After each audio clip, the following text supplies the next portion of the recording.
Well, for 20 frantic, fruitless years, I worked in Dublin town, reporting for newspapers. I was busy writing down the words of politicians in my endless quest for truth. 'Twas such a wasted exercise, I squandered all my youth. For now, my misfortune, as I'll explain to you, I find myself now talking like politicians do. So if someone should ask me, do I take sugar in me tea, I grasp them firmly by the hand, and this is what I say. Well, I'm very glad you asked me that, for at this point in time, in the circumstances that prevail, there is in the pipeline infrastructure implications interface with lines of thought which lead to grassroots viabilities. At this point, I'd rather not enunciation ambiguities, but rather seek to find negotiated compromises which are the bottom line for full and frank discussions which serve to integrate, which lead to fundamental principles to which we all relate, not in doctrine or philosophy which any fool can see, an inexcusable hypothesis confronting you and me. Now, in the interest of the common good, now you need never fear, for I have the matter well in hand,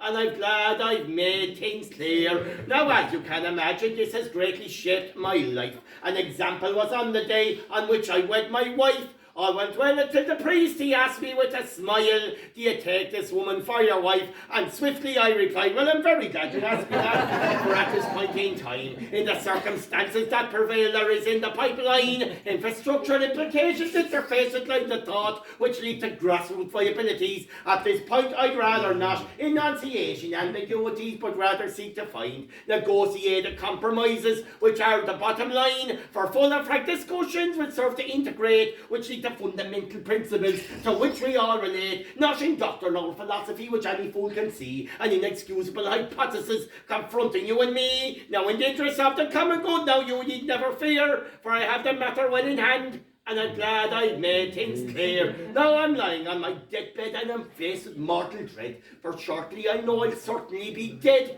And when St. Peter he asks me, do you want to come on in, I know I'll face damnation, for I'll surely say to him, well, I'm very glad you asked me that, for at this point in time, in the circumstances that prevail, there is in the pipeline infrastructural implications interface with lines of thought which lead to grassroots viabilities. At this point, I'd rather not enunciation ambiguities, but rather seek to find negotiated compromises which are the bottom line for full and frank discussions which serve to integrate, which lead to fundamental principles to which we all relate, not in doctrine or philosophy which any fool can see, an inexcusable hypothesis confronting you and me. Now, in the interest of the common good, now you need never fear, for I have the matter well in hand, and I'm glad I made things clear.